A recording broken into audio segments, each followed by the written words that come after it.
And now for part 2 of Joe Felz' second story.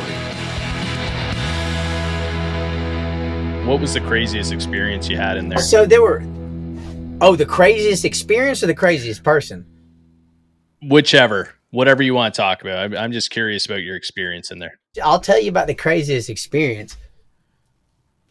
That was the full-scale riot that shut the whole chain gang down for like a week and a half, where 5 people got killed, and they shut us down. Full tax squad came and tossed. Yeah, I had to sit on my bunk for 3 days. Like, yeah, that was it. That was the motherfucker. Let me tell you what happened. It was one of the craziest days of my life. When I was in the chain gang, I did a lot. Look, man, one thing about me, if you hold your foot on my head, I'll grow motherfucking sideways, dog. When I was in prison, cuando yo estaba en prison, me enseñé mi mismo español. Yo estaba solamente gringo que jugaba fútbol con los mexicanos. I taught myself Spanish. I taught myself Greek. I had my mother send me a Greek 1 textbook. I taught myself Greek and translated 2 of the Gospels from Greek into English. My chest is tattooed with Greek that I translated myself. Like I did a lot. What's that say? By grace only. It's an imperfect translation because I did it myself. It's kind of like slang, dude. I found that out later, actually, on social media. A lady saw it and actually put it on Reddit and had Greek scholars answer. I had a thing go viral. Literally, my chest is on Reddit. I'm a redneck sex symbol, basically. No,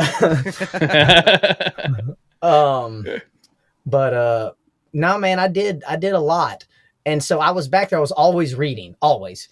And I never forget, I had a CD player and I was listening to the Gaither Brothers Christian gospel band, like they're Southern gospel.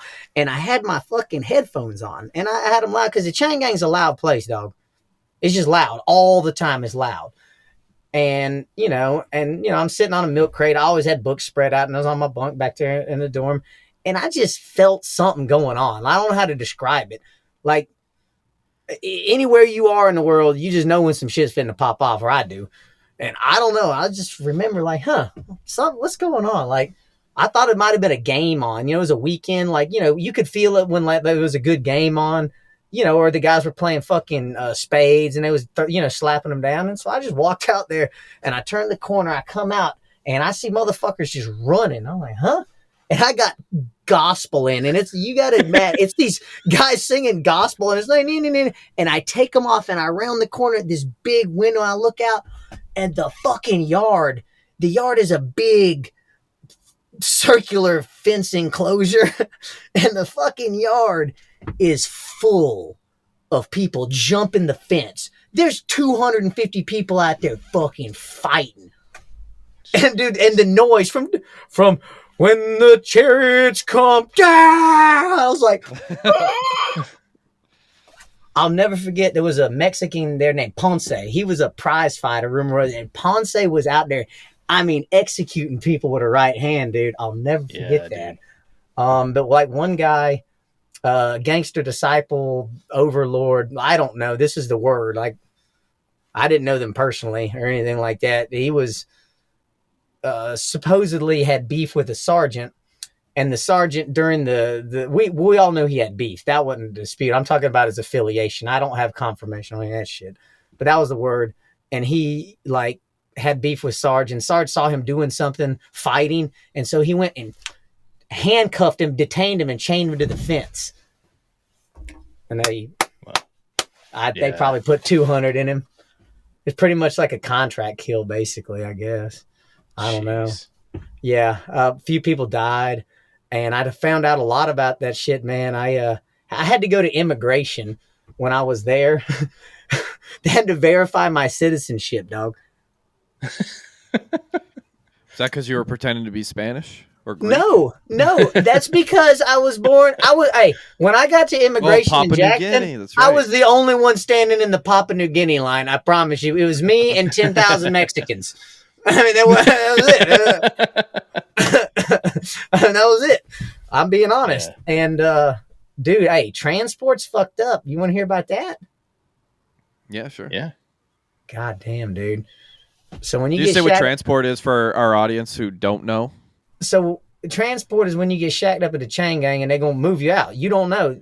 So they have count in prison all the time, and at count they you stand there and they come around, they count you every 4 hours. So 6 times a day, and they do it at night when you're asleep, but you have to stand up if during day hours.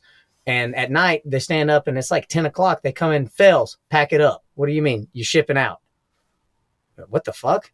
Like, you have no warning, so you pack your shit up and you go. And they don't tell you anything, and they put you on this fucking bus, and they sit you in a room for about 2 hours.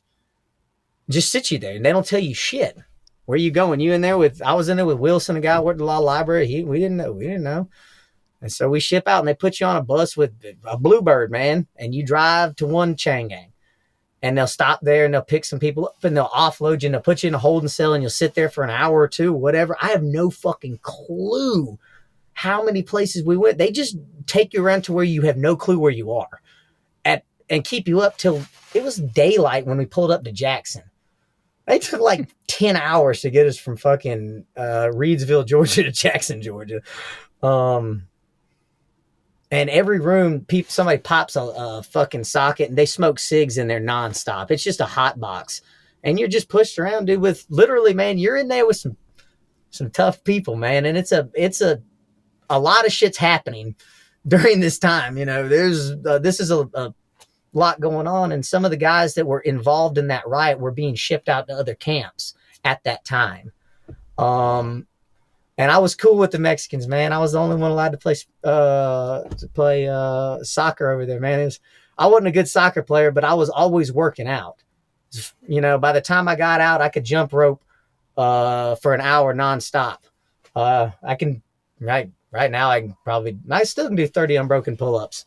There's a video on Instagram of me chugging a fucking Coors Light and doing 30 unbroken. Yeah. Sweet. I mean, like, yeah, dude, I did that stuff in prison. Like I said, I'll grow sideways. It doesn't matter where you put me. And I did a lot, man. While I was there, and I got out on 8, 9, 10. So it's August 9th, 2010. Hey, just a coincidence, just like everything else in my fucking life. Yeah. I'm just here to tell you. What lessons did you take away from prison? Like, what things did you do in there that you felt like you bettered yourself? I taught myself Spanish. I taught myself Greek. I got my body in peak physical condition. That's also where I got into AA, dude. That was an interesting conundrum. I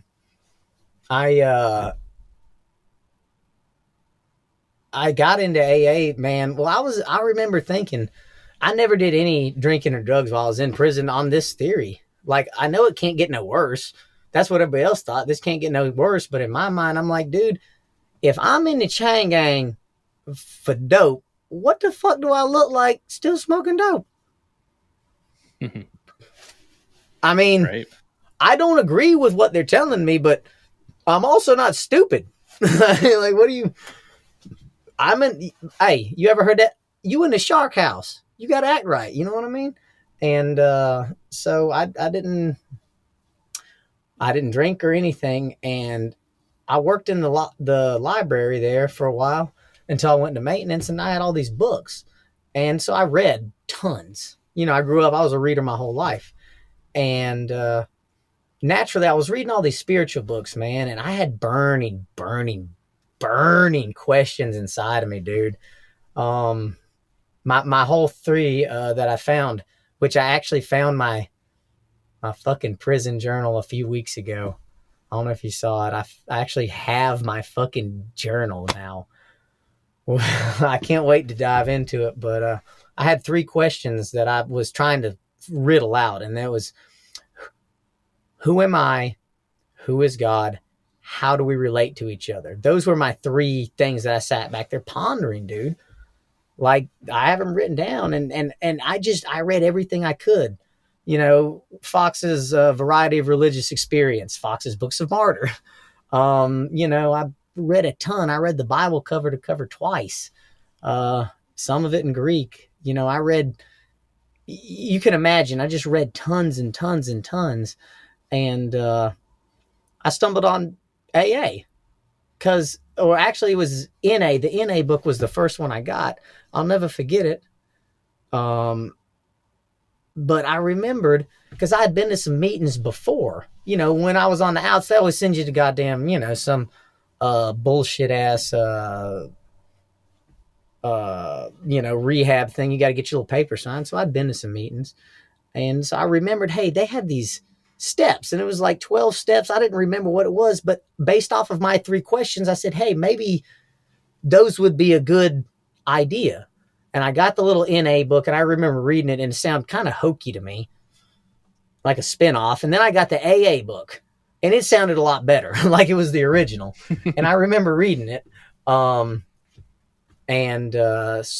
I liked it, dude. And I remember I read Jim's story in there, and it's pivotal because if you don't know Jim's story, it's a story about a guy who was sober for a while, and he went in to have just a lunch at a restaurant. He was a car salesman, and he wound up getting drunk there on the reasoning that he could have a whiskey as long as he had it on a sandwich first.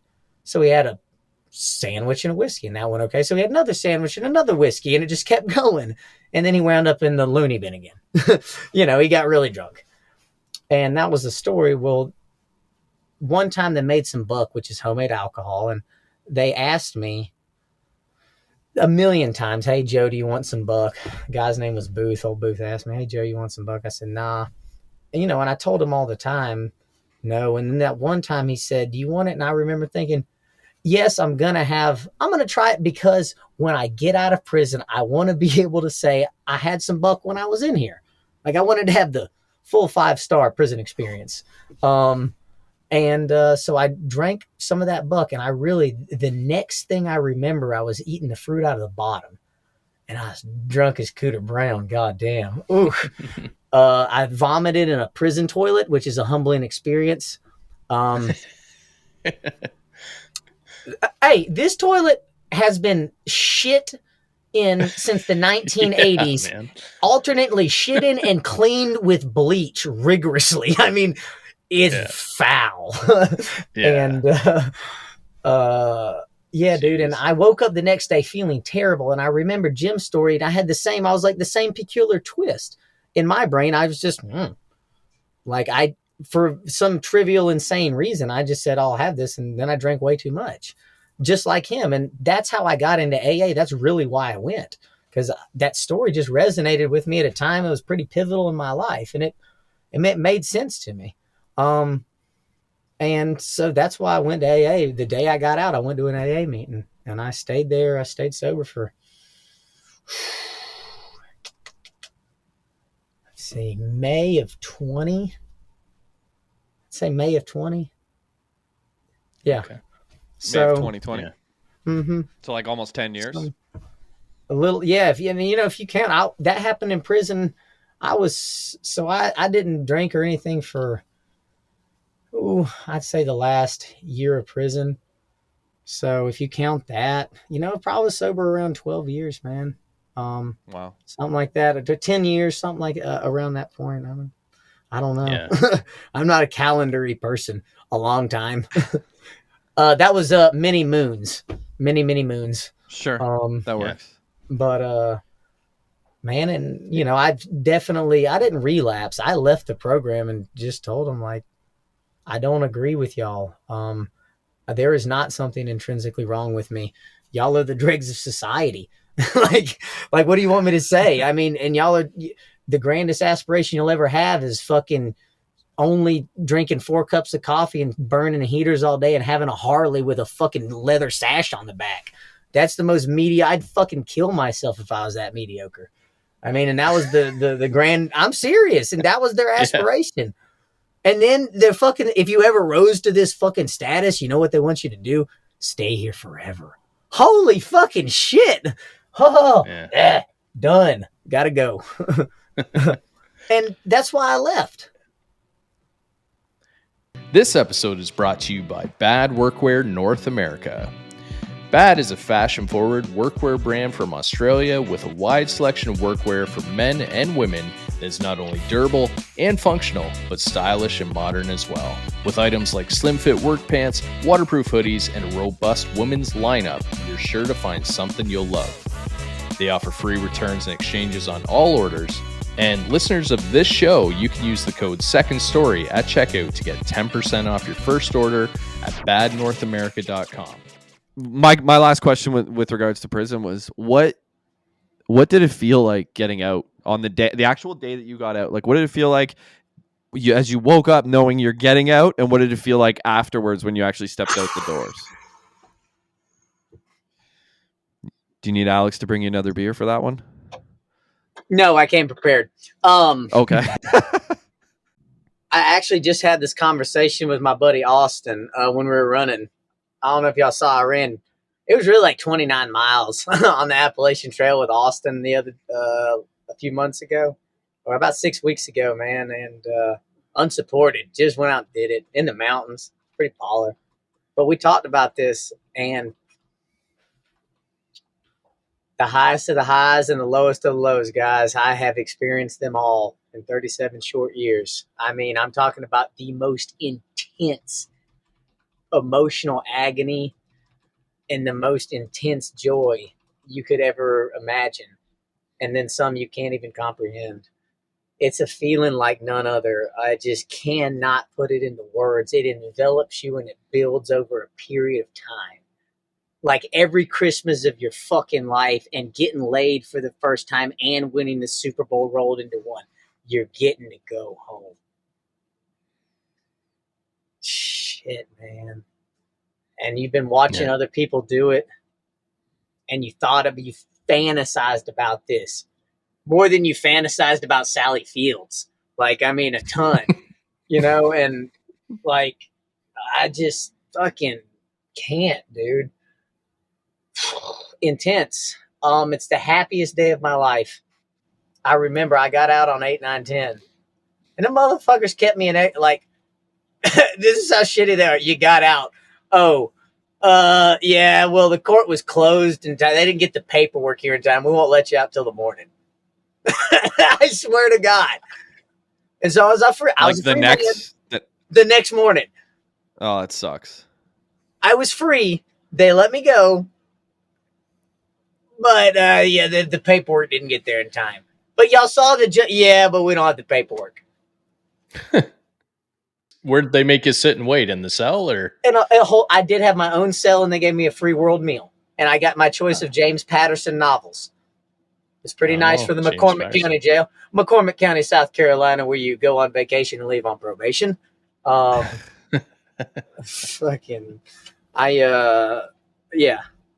love lost between me and the state of South Carolina. I guess not. I still haven't been pardoned there. Do you look back and have any regrets? Like myself, like I look at my life and I try not to regret things. I try to look at those as like learning opportunities and move on, but I've never been in a situation like yours. Like if you were to give your 19-year-old self advice, what would it be? Well, and I'm going to preface this by saying something, and it's a kind of a bold statement, but it's very heartfelt, and you can probably tell that I'm a genuine guy. So believe me when I say everything that has happened in my life has been training me and preparing me for what the fuck God wants me to do. I'm not 100% sure, but I can assure you it's something fucked up. Okay, that's all I know. That's all I've been told. And so I wouldn't change anything I went through. I would change some of the things I did that put people I love through agony. I would, man. Just my fucking mama, man. She had to be put on Klonopin that time. Ambiguous loss. And when I was home, I was not long out of prison, and I remember I was staying in my old room. I paroled out to Sandy Run Court, Sandy Run Original, to Mama's house. That's where my kids live. I bought that house back and moved my kids and my ex-wife in there, the house I grew up in. It's the nicest house in Montclair, Sandy Run Court. And I my little boy's in my room. Nice. So my little girl's in my sister's room. And anyways, that's full circle for me though. Anyways, I regret just some of the stuff that I did there, and I really I don't know if I regret vandalizing that church. I'm so glad I got kicked out of college. I don't know what kind of pencil dick I would have been working at Bank of America. Like that shit wasn't for me. That was for them. I just did what I was told. Rise to the top. Go to college. Get a good job. Don't do drugs. Don't fuck till you're married. All this bullshit you're told growing up. I would have told myself, don't do drugs. Drugs are bad. And I'm going to go ahead and say drugs are bad, dude. Don't do drugs. Now, there's certain plants that were put here on Earth. Like, I'm not a fucking scientist, but the fact that my brain accepts cannabinoids and cannabis produces them is awfully fucking ironic.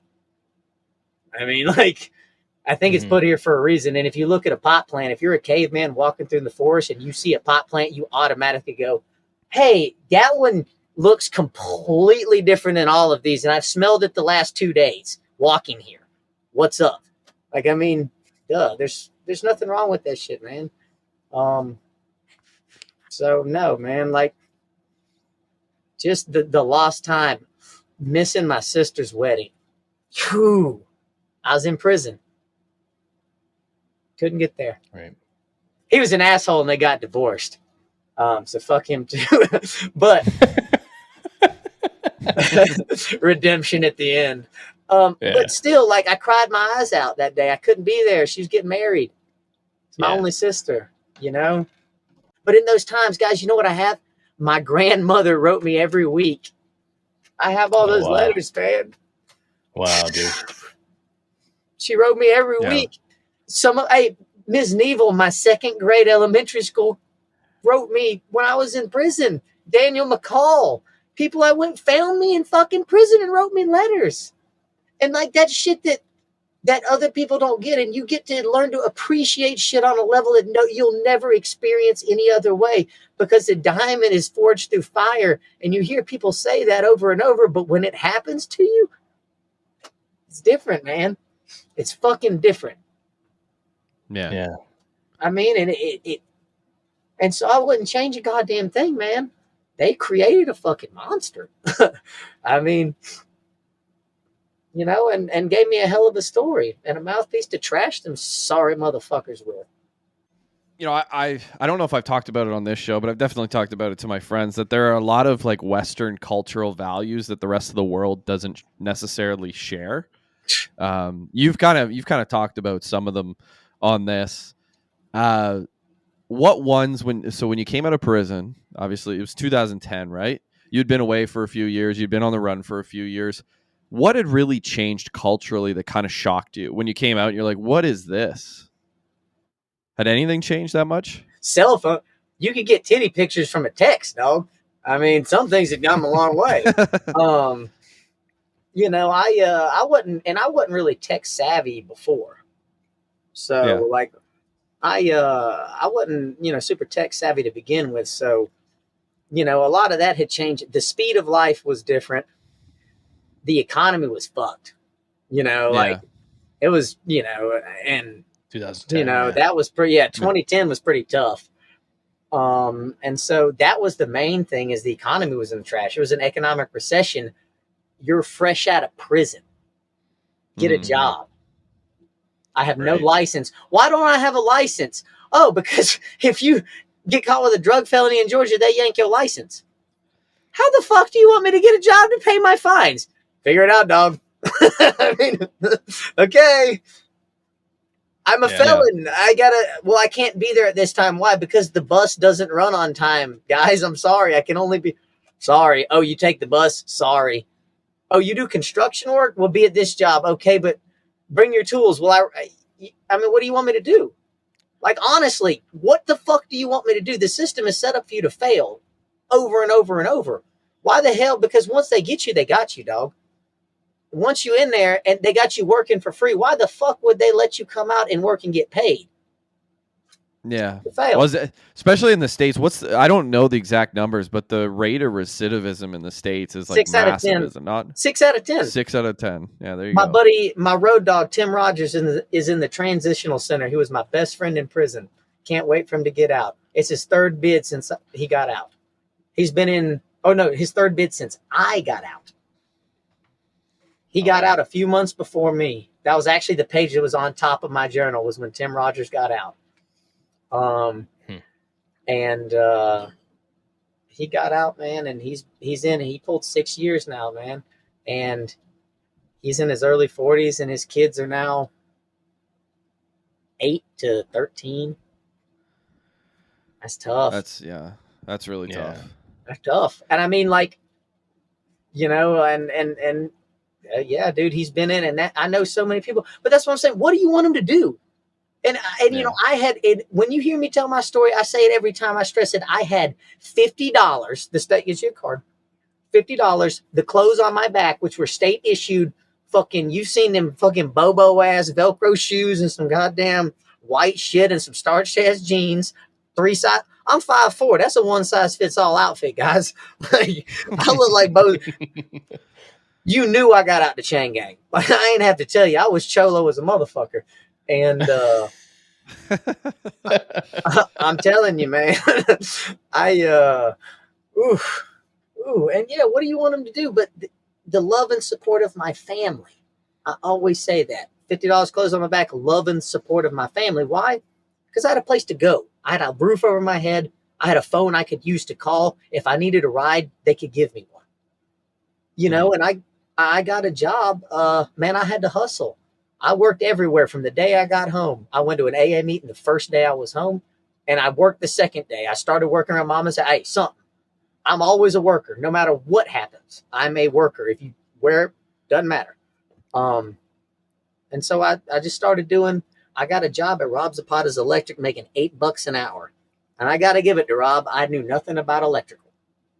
I was a carpenter by trade, you know, carpenter, painter, did a little tile work. And, you know, I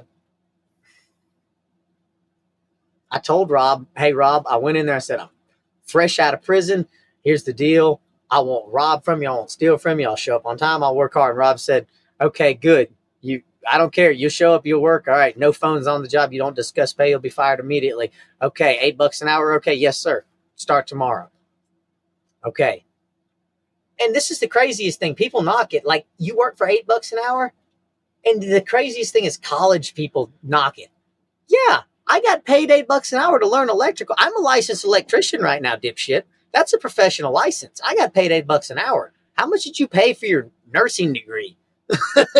Yeah. Right. Yeah. My companies did $2.3 million in revenue last year, man. And I've got paid to learn. Yeah. And I've used it. You're still in debt.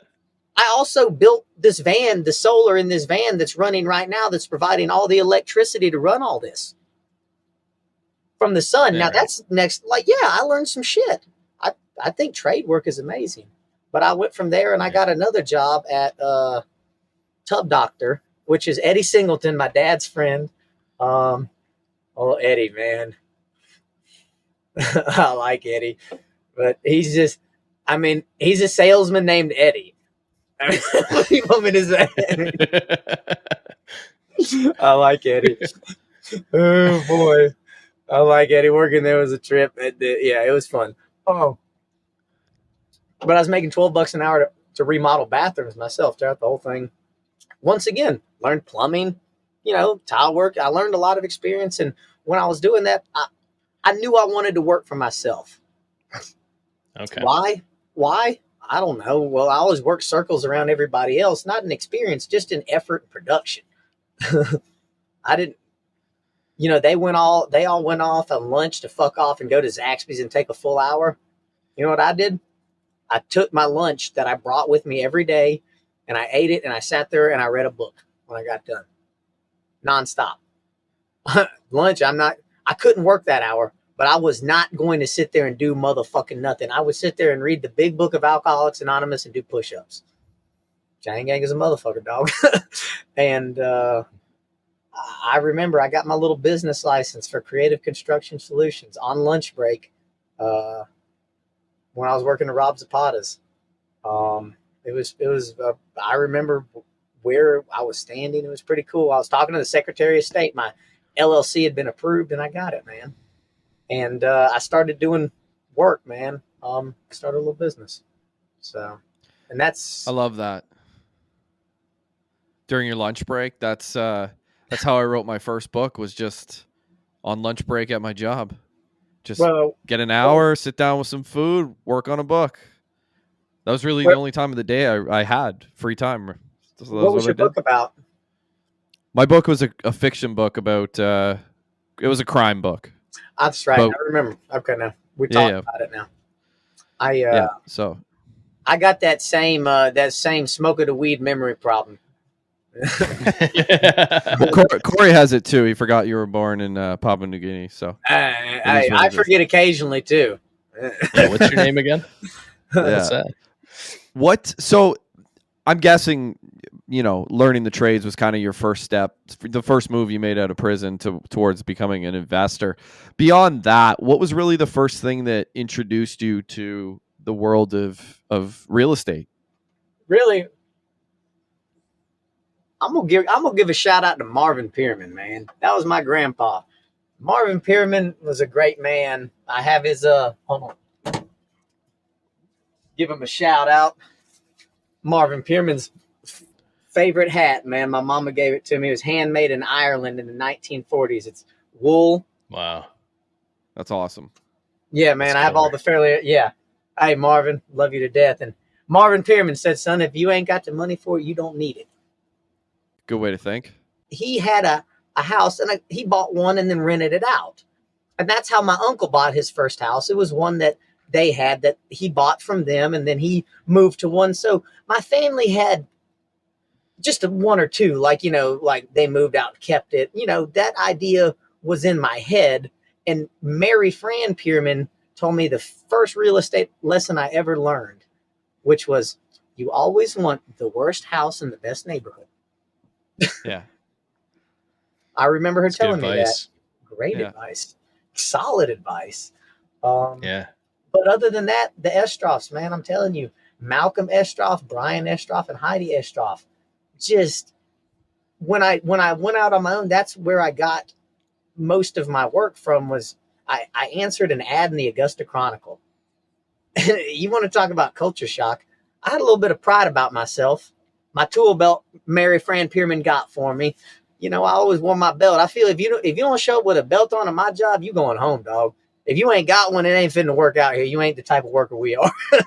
If you got to go over here and get a hammer and then go back to get a screwdriver, just go back to the truck and stay there, dog. Like, I got a friend who never wears a belt. I'll have to show him that clip. Well, shout out to Steve Lance. Steve Lance, who never wears a belt. Steve, hey, Steve, come down south. I would love for you to come work with us for a day or two, dog. Hey, man. I'm serious, dude. Too. Steve, hey. I got a question, Joe. How do you wear a belt with those pants? I'm telling you, these pants right here, these are kind of your after hours mommy come here pants. Those aren't work pants. They're cash pants. These are Uncle Frank pants. Yeah. So I noticed, because I watch a lot of your videos, the real estate that you get into is not your typical real estate that people go after. No. Can you talk a bit about what you're after? Yeah, dude, I like fucked up houses. Why? Because I can fix it myself. Right. Dude, I ran the first house I ever bought, I paid $19,900 for. The second house I paid $13,000 for. The third house I paid $81,500 for. The fourth house I paid $22,000 for, and the fifth house I paid $9,000 for. Why was I able to buy these? Well, it's 2010. I remember one day I drove around and looked at 10 houses that were listed on the market, all under $25,000. And I'll never forget it. I walked in, I was like, oh no, this one's got the electrical panels cut out and it needs to be moved. It needs a roof and rewired. Don't want that one. Go to the next. Like, there was a bunch of shit that nobody wanted because there was a recession. And like now, by all rights, these houses were fuck old. And I just figured, shit, man, just go in there and buy it and fix on it. And so I literally bought these and just fixed them up myself. And then it really started with I'd buy one and we'd fix it up a little bit at a time. I did the first one. The first house I bought is right up the street, and I was going to move into it, but then I bought the second one because it had a big yard, and I was left with this other house, and I was like, well, I'm going to rent it. And then I saw $675 a month coming in. Okay. You know what I did with it? Put it in a shoebox. I did, and I just stacked up money in a shoebox. Yeah, man, chain gang. And I eventually started putting it in the bank on the advice of an accountant. But I didn't really trust them when I got out. Yeah. But man, yeah, dude, I'd buy one and we'd fix it up. I'd do it myself. We'd start working on it a day at a time, a few times. It pretty much became our main source of work. Like the last 5 or 6 years, I kind of went from contracting to investing, all based off of numbers, man. I bought my first, what did I have? I must have had 7 or 8 houses. All rentals, or did you sell any of them? I'm trying to think. I had 8 or 9 houses, and what I did, I had one I lived in. I had all rentals. In my mind, why would you sell a dairy cow? I'm working, I'm contracting, I'm making money. Why would I sell this? I live like a pauper. I don't need any more money. So, I think you had a quote about that, didn't you? About dairy cows spitting out other dairy cows. Yeah. Like why would you sell a dairy cow? For what? I mean, all it's going to do is make more money. And I don't need any more money. Make more dairy cows. Yeah. So that's what I did. That's what I did. And I literally was investing the returns of investment. You want to talk about exponential growth to the nth degree? I was investing the returns of investment while the asset was appreciating. When it was at the bottom of its value, you couldn't have fucking bought in a better way at a better time. But nobody else was buying these houses. Why? Well, because they were too messed up. Now, enter a redneck with no fear.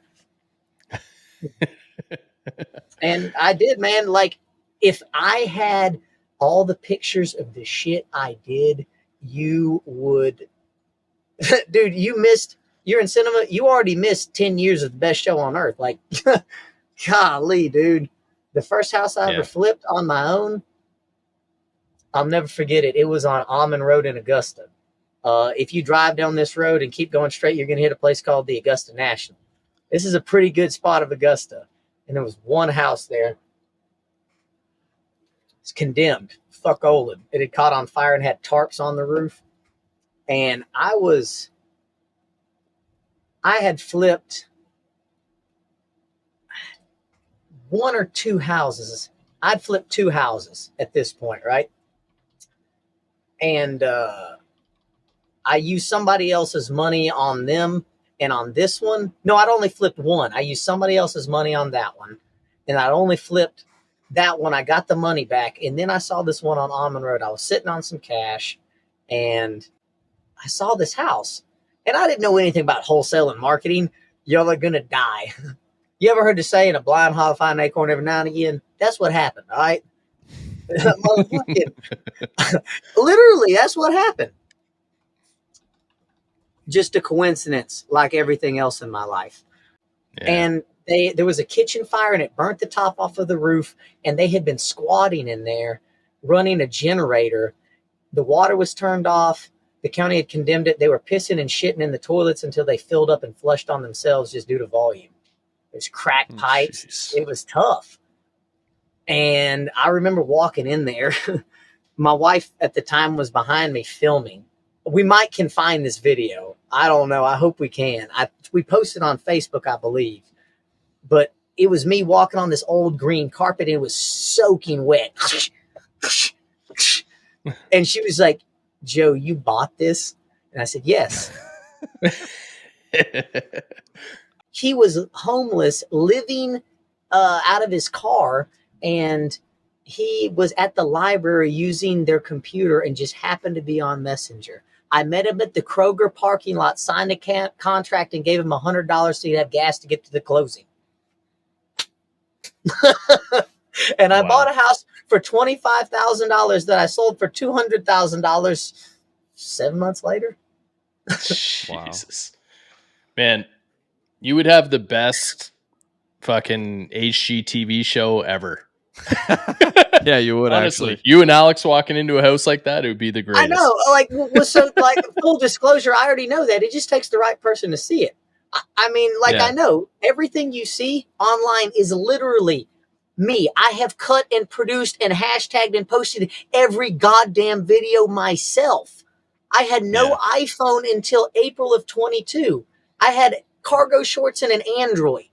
I've taught myself all of this. If I had some help, fuck, holy shit. Yeah, all I need is 2 kids with an iPhone. That's all I need, really. Yeah. It's not that much. I'm trying to find them now.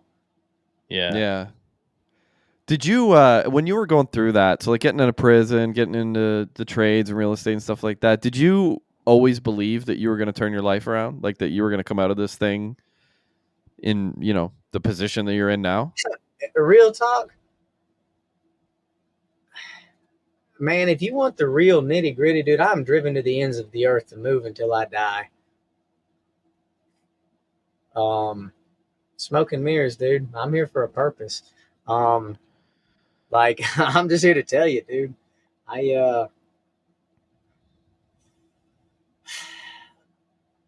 I've never felt like I've accomplished anything my entire life. Like, I don't know how to explain it, but until I traveled the world this last year and a half, I felt like a nobody. I've won 240 and 153-mile foot races in the mountain. I mean, I won a 53-mile foot race with 13,000 feet of elevation gain run half at night. Man, me and my sister had a mud run team. We beat the Marines on their own obstacle course here in Augusta. Verifiable. I mean, I've done some pretty gangster ass shit, you know, and some 3-mile swims, and, you know, I built businesses and made money, and I had done everything they told me to fucking do when I was so goddamn miserable. And I've done it to a level that exceeded most of everybody with fucking nothing to work with. I just out hustled them, and I worked hard. Just fucking tunnel vision, dog. And like, then you get there and it's just fucking smoke and mirrors, man. There's a guy named Solomon who said it best. Vanity of vanity, saith the preacher. All is vanity and grasping at the wind. I mean, it's a riddle of life, dude. Most people never even get there. And if you ever do, it's a lonely place because it's like, what do you want me to do next? You know, I've been home in my life. I've been homeless. I've been in 3 psychiatric lockups. I've seen the inside of fucking 5 jails and 3 prisons. I've been a fugitive. I've been on prison. I've lived in prison. I've lived in my mama's basement. I've been sober. I've been married. I've been a self-made millionaire. I've been through a vast array of experience. And no matter where I am, I have the same fears and desires. Either that I'm going to fucking fail to gain something that I want, or that I'm going to lose something that I have that I don't want to give up. That's all it boils down to. Man. Yeah. That right there, buddy, that right there is the trailer for this thing. You saying that. Yeah. Hey, I got a couple quotes I want to hit you with, and I want to see what kind of get an explanation from you on these. So I was watching a video of you talking to some of your buddies, I believe. So you said, here's real estate up here, and I'm in the stinky armpit of real estate. Yeah. What do you mean by that? I am not a licensed real estate agent. No. Dude, hey, little known fact. You want to know how fucked up the government is and how political? Like, this is the biggest crock of shit. This is an actual law. If you're a real estate agent, you cannot by law tell somebody a house is in the ghetto. Did you know that? Is Are that you? is that a I state? didn't. Is that a state law? In Georgia, I think that's a federal law. Like, Oh yeah, yeah, interesting. because that's discriminate. The fair housing, you can't call that the ghetto. I'm So what sorry, can you but as call it? in the night, like if you're a Lower realtor, income, low like income. Affordable housing. you Yeah. can't say you can't. I mean, you're a fucking realtor, aren't you supposed to advise them? Like, I mean, that's crazy to me. You can't. Part of the reason why I'll never be a real estate agent. Like, no, I'm in the armpit, dude. I have no clue how many houses I bought or sold. A lot. We could probably employ some nerds to figure this out, but I don't know enough. All right, I got another one for you. Yeah. I say you learn through osmosis. You bring your ass and you'll learn. Yeah, that's it, dude. Yes, I'm a huge proponent of that. It drives me crazy, dude. Like, society is completely fuck old of the learning process. Comprende this real quick. How long has Homo sapien been around? Rough estimate. Depends who you ask. Well, I'm saying, let's say Yeah. one we can all agree on. Let's be conservative. At least 100 years.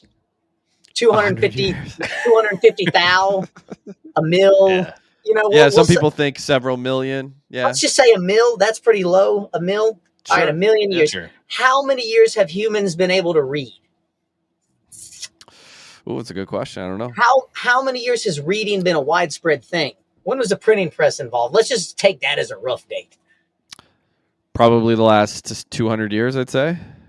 No, or like not 100. Let's say 500. Even give up. We've been around for a million years, and for 500, dude, human minds aren't designed to read. We just get in there and fuck with shit, dude. That's how we learn best. Like, if you watch a kid, when I watch my kids, they just sit there. I literally sit there like the dude on Jurassic Park and just go, clever girl. Like, you can just sit there and you can watch their wheels turning, man. We learn through experience, dude. Like, it's the best way to do it. Yeah. And there's so much and such a vast thing that goes into stuff. And like, when I teach people and train them, I don't try and teach them anything except how to think. Like, it's a whole different concept. Like, I'm not trying to teach you how to frame a wall. I'm trying to teach you the concepts of how things are built. Right. Huh? Why? Yeah. Because I don't want to teach you how to frame a wall. I want to teach you how to build a whole fucking house with one concept. And then you can apply it to this wall here or over here or over here or over here. It doesn't matter. I'm going to teach you one thing one time, and then we're going to go on to the next. So, yeah. Man. Yeah, it's almost looking at things like 3-dimensionally. We do things a little different around here, man. Really. All right, I got one more quote for you, and you can hit me with this one. So, you got to get in where you fit in, but once you fit in, you can get in a little further. That's a reference to things that happen in the backseat of this van, sir. Okay. I knew that's where that was going. In real estate, deals beget deals. Hey, look, I'm here to tell you. You know why I went to prison? Because I was in the dope game. Now I'm in the house game. It's the same fucking thing. The deeper you get in, the deeper you get in. The more people you know, the more people you know. Your network is your net worth. That's what I'm saying. So in real estate, man, once you get in, the more people you know. Hey, guys, do you know I buy houses? Yeah.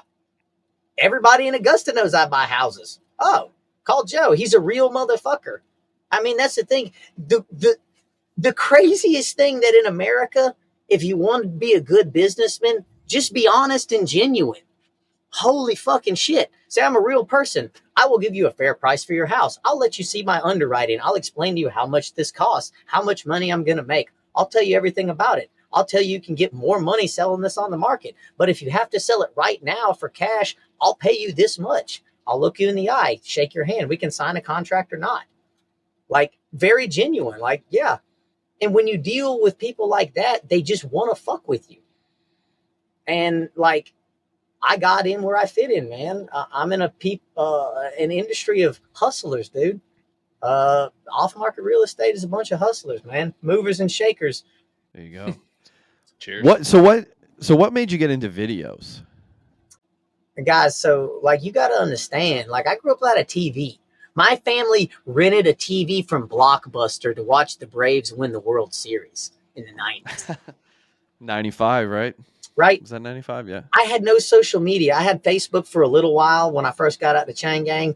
And when I got with my first wife, kind of get in trouble on the old Facebook, guys. I'll let you know why. Well, I'm telling you, hey, two heads and not enough blood to run both at the same goddamn time. And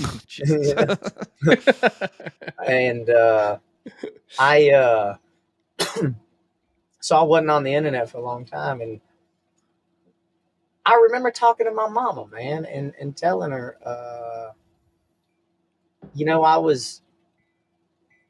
I had done everything, man. At this point, I am divorced or divorcing, somewhere definitely separated, done, gone, out of the house for months. And I'm in this van, dude. I remodeled this van, and I had a dead goal, man. You got to understand, guys. I did every fucking thing they told me. I stayed sober. I was miserable. I got married. I was miserable. I made money. I was miserable. I was in shape. I had a vegan diet. I ran I won ultra marathons. God damn it. What do you want me to do? I'm fucking miserable. Like, what do you want from me? What the fuck do you want? It's smoking goddamn mirrors, dude. It's shadow boxing the fucking wind. And so you know what I did? I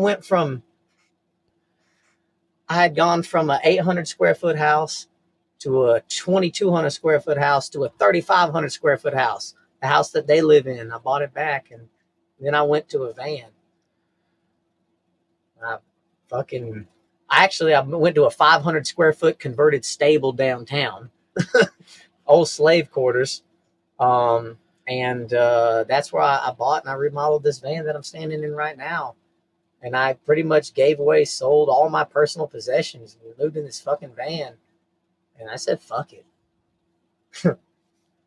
I left on 8/9/22. 12 years to the motherfucking day that I got out the chain gang. Oh, wow. Let's talk about the van for a minute, because you talk about like people that buy big homes, spend $500,000, that kind of thing. That's lifelong investment, and they're basically stuck in a sense, tying them down. Can you talk about the advantages of van life? The advantages of van life are massive. You literally combine your two largest assets into one. Duh. Mm-hmm. Duh. Car and no house. shit. Yeah. No shit. These are your two largest assets. You didn't combine them. You eliminated one. You just got rid of your fucking house. And people are like, oh shit. Well, that's terrible. Why? I don't have a house. Well, why is that bad? What do you do there? I live there. Okay, but what do you do there? I go home there after work. I mean, sleep, cook. Yeah. Wait a minute. Yeah. Why are you? Well, okay. You mean you don't even own it? You have to pay on it for 30 years to fuck. That's fucked up. And you got to what if something breaks? It's big. You got to heat and cool this. That's a lot. I mean, and if you think about it, and you're stuck like Chuck with all the seasons in one place, motherfucker, you're an idiot. Like, what's wrong with you? Here's the thing. They trap you in society with convenience and comfort. Why can I live in a van? Because I don't give a fuck about being cold or dirty or hungry. Why? Listen to my background. What the fuck are you going to do to me? Have you ever slept in a pile of insulation to stay warm? I have. Wrapped up in it tight. Yeah. The whole van life thing it's taken on a life of its own in the last decade or so. The whole idea was not very common 10 years ago, but in the last few years, I mean, it's been really expedited because of everything that happened with COVID, but it's massive now. It was a big thing in the 70s, and it went away. Yeah, true. Right. Yeah. In the 70s, we had a free love, peace, spiritual awakening type movement, and then it was replaced by the 80s and the boom of the 90s and the GDP.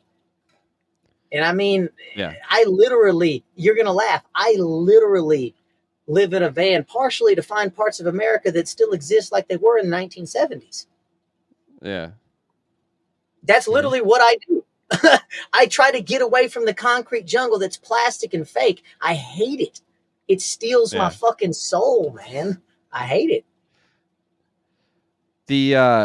I remember growing up as a kid. I'm around the same age as you, Joe. Grew up in the 90s, and people didn't have big houses like they do now. Like rich people did, wealthy people did. It really became once, to me at least, is the way I see it. Once banks realized that there was money to be made in housing, because they didn't really make it on mortgages and stuff like that in the 80s and 90s. They had mutual funds and all these different things to sell, but once banks realized they could make money off of housing in the early 2000s, that's when all of a sudden people went from, I grew up in an 800 square foot house with a family of 4. People started living in, no, I need a 2,800 square foot house, 38, 48. It became a common thing in the early 2000s. At least that's the way I see it. You are 100% correct. These houses that I'm buying, oftentimes, in the 1950s, the average house built around here was a 2-bedroom, 1-bath designed for a family of 4. Mhm. I mean, what the hell? Like, what's wrong with that? I mean, in many parts of the world, they have one room for everybody. Like, and Yeah. they live just fine, and they're better people too. That's what I found, that people in other countries are far better and far more useful. Look, bro, when them buttons get pushed and it's a bad day, America's in for a bad reckoning, bro. Our society is useless. I mean, they can't even fucking fix a flat tire. I mean, Right. or unclog a toilet. But, other people that are more primitive are far more useful, man. I mean, and the thing is, the bigger our houses get, the more we lose our humanity. Think about it. Why? You have your own room. Now you have your own bathroom. You have your own office. Motherfucker, my grandma shared a bed with her sisters her whole life. Like, until she left in her teeth. That's what I'm saying. Humans have shared warmth in a blanket for millennia. And then in like the last, 150 years, we've become so separate and isolated. And look at the effects on society. Holy shit. Yeah. And the house shit, man, I want to say this. It's been the same thing over and over and over again with a different name. They used to call it the feudal system, and then they called it sharecropping. What they do is they lock you into the land. That's all it is. Now they call it a mortgage. Yeah. And you're stuck here. And if you ever And violate property this, well, your credit's fucked. I mean, Yeah. I mean, it's literally, I mean, if you look at it in that perspective, it's kind of like, they figured out how to lock you in and make you work for the rest of your life. That's what they have done. Yeah. It's a classic line from Fight Club. Yeah. What's the line at the start of the movie? Brad Pitt says it, where he's like, you work all day to buy the shit you don't need. To impress the people you don't like. And yeah, pressing people you don't like. That's right. I haven't seen that movie in a while, but yeah, it's a great. No. You're right, dude. You're 100% right. And I agree. You're right, dog. I was just gonna say, my father-in-law, he's the hardest worker I know, and honestly the best human being I know. He would do anything for anybody. He grew up in a household that was like, I don't even think they had 2 bedrooms, and they had 9 children. He had 9 siblings living together. Yeah. He never had a bedroom, right? So where do you see things going for you? Up. Like in terms of doing the videos, the social media thing, where do you want this thing to go? I had a massive life-changing spiritual experience while running my daily 10K. Massive, like side of the road, Damascus Road. And 6 months later, I'm in a van driving to the West Coast, and my entire life is different. That's what I'll tell you. And I mean, literally, am I not genuine? I had a massive spiritual experience that changed the direction of my life. I did not ask for it, and it happened. And boom. And when I got on social media, my theory was this. Okay, if I get on here and post my life and people see what I'm doing and that I can invest and make money and run and do all this shit, they'll respect me. And if they'll respect me, they'll listen to what I have to say. And what I have to say is this: America, you need to make your houses smaller and more efficient because you're fucking the planet. That is all I have to tell these motherfuckers. And I don't give a goddamn if I have to fucking do a ballerina dance in a tutu on a unicycle to make them fucking listen to it or get it in their head. If I got to throw a slick left hand, I don't give a fuck. I just got to get it in their head. I don't care how. With recycle, reduce, reuse, this is the only shot I have at actually impacting what I see to be the most massive crisis in the history of our humanity ever. That's what I'm here to tell you. Now, you might think I'm a crazy conspiracy theorist, but that is my heartfelt fucking belief. And I'll do any goddamn thing I have to accomplish this goal. There you go. Hard to argue with that. It is. Yeah. I mean, and yeah, I definitely, I'm somebody, I look around at all like the materialism and stuff like that. And at my age, I'm just like, were we like that? And then I kind of realized we were like in the infancy, like our generation was sort of like the first one to truly become like where materialism was really pushed on us a lot. Like my parents didn't have anything like that. And, a lot of people I know are fairly materialistic. I am too at times. I catch myself doing it, but it's something that I really don't want for my children. So I'm there with you, man. Right there with you. What, we'll do your plugs now. Where can people find you, Joe? In his van. well, not literally, unless you want people knocking on the door. Instagram is probably the best way to get me. It has the best messaging app. Facebook sucks. I have it it's like hanging out with your aunt that doesn't drink. On TikTok, there's a button. You can text me and it'll actually come through to my phone. Like, really, it's me. I reply to all of my comments myself. If you send me, here's a challenge. Send me a message on Instagram and see if I don't personally record a video and send it back. That's how I answer all my questions. Did that with me. Yeah, you did that with me. I mean, yeah, that's right. I told you I'm the realest guy on the internet, man. Like I really am. If you want to get me, invite me somewhere cool. I don't want any money. I just want to go hang out and meet cool people and do cool shit. That's it. If people were to watch this episode of the podcast, what would they get from it? Entertainment. Class A entertainment. A new vocabulary. I mean, I definitely a tingle for a little bit more. Tell you that much. I mean, you just get the heartfelt story of a self-made millionaire who come from nothing, man. Just a fucking country boy raised by my mama, dude. It's crazy to be here, man.